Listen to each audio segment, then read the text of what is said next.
మన పేట్ బషీరాబాద్ పోలీస్ స్టేషన్లో ఒక ఎఫ్ఐఆర్ రిజిస్టర్ అయింది 684/2026.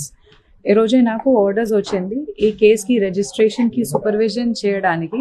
అందుకే నేను ఈరోజు పేట్ బషీరాబాద్ పోలీస్ స్టేషన్ వచ్చాను. ఇప్పుడు మన ఏసీపీ గారుతోటి అండ్ ఎస్హెచ్ఓ గారుతోటి ఇప్పటివరకు కేసులో ఏమేమి ఇన్వెస్టిగేషన్ జరిగింది, ఇది 8th మన దగ్గర రిజిస్టర్ అయింది. ఇప్పుడు ఇప్పటివరకు ఏమేమి జరిగింది, ఇంకా ఏం చేయాలి ప్రాపర్గా ఇన్వెస్టిగేషన్ చేయడానికి అన్ని మేము డిస్కస్ చేశాము. ఒక ప్లాన్ ఆఫ్ యాక్షన్ డ్రాఫ్ట్ చేశాము.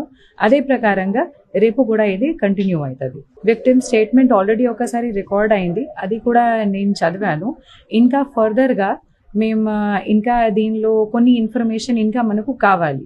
అందుకే మేము మళ్ళీ ఒకసారి ఆమెతోటి మాట్లాడతాం. ఇది మనకు అతను దొరికితే అతనికి ఆఫెన్స్ ప్రూవ్ అయితే మేము ఖచ్చితంగా అరెస్ట్ చేస్తాం.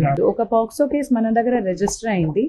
పాక్సో కేసు రిజిస్టర్ అయిన తర్వాత ఇప్పటివరకు చట్టం ప్రకారంగా ఏమేం కేసులు చేయాలి, లాస్ట్ 1-2 డేస్లో కూడా మన వాళ్ళు చాలా ప్రయత్నం చేసి అన్ని డాక్యుమెంటేషన్ కలెక్ట్ చేశారు. అక్యూజ్ గురించి కూడా మేము ఇప్పుడు ఇన్ఫర్మేషన్ సిడిఆర్ నుంచి మేము ప్రయత్నం చేస్తున్నాము. మనకు దొరికితే అతన్ని మేము ఖచ్చితంగా పట్టుకుంటాం. నా కోసం ఇది మన పోలీస్ స్టేషన్లో ఒక పాక్సో కేసు రిజిస్టర్ అయింది. ఇది విక్టిమ్కి ప్రాపర్గా జస్టిస్ ఇవ్వడానికి మన బాధ్యత ఉంది.